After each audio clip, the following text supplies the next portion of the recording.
Chennai Tamil official நேயர்களுக்கு வணக்கம். பூஜை அறையில் இருக்க வேண்டிய மிக முக்கிய பொருட்களை பற்றி இந்த பதிவில் காண்போம்.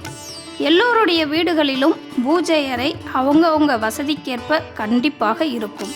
அப்படிப்பட்ட பூஜை அறையில் நாம் செய்கின்ற சின்ன சின்ன பூஜைகள் கூட வீட்டில் லட்சுமி கடாட்சம் நிறைந்திருக்க வழி செய்யும்.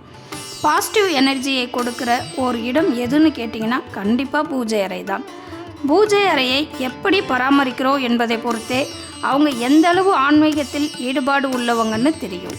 தினமும் காலை மாலை இரு வேளைகளிலும் விளக்கேற்றுவாங்க.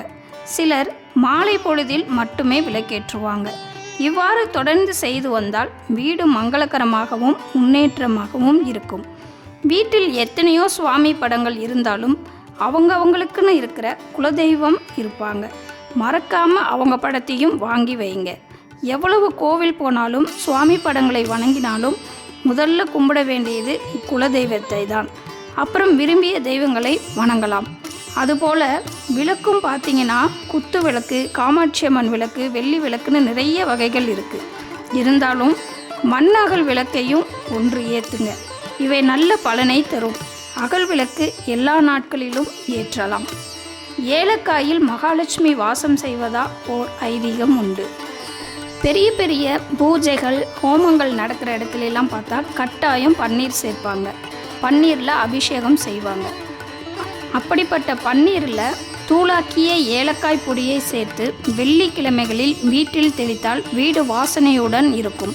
இவ்வாறு செய்து வர பேர் புகழ் கிடைக்கும். கண்ணாடி பூஜையில் இருப்பதால் நன்மை உண்டாகும். நம்மை நாம் யாரென்று உணர்ந்து கொள்ளவும் நம் கோபங்களை குறைத்து கொள்ளவும் உலகில் எதுவும் நிரந்தரம் இல்லை என்பதை உணர்த்துவது கண்ணாடி. நாமே பிரம்மா என்பதை உணர்த்தும் ஒரு அற்புத பொருள் கண்ணாடி.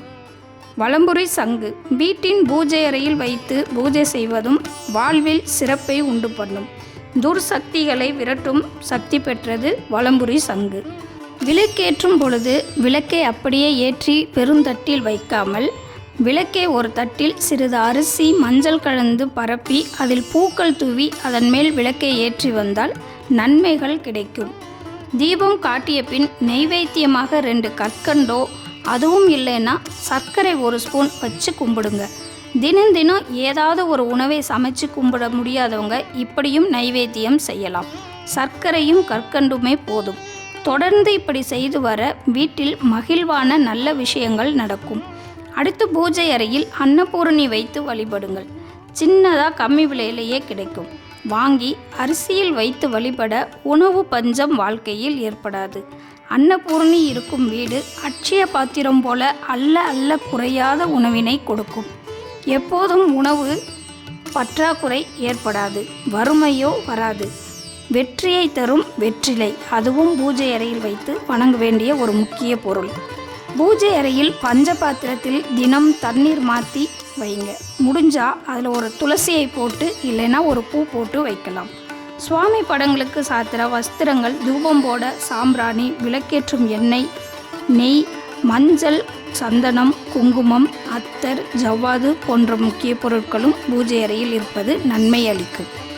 நம்ம வீட்டில் தெய்வ சக்திகள் இருந்தாலே நல்ல விதமான எண்ணங்கள் உண்டாகும். வீட்டில் மணி அடித்து பூஜை செய்வதால் வீட்டில் துர்சக்திகள் வராது.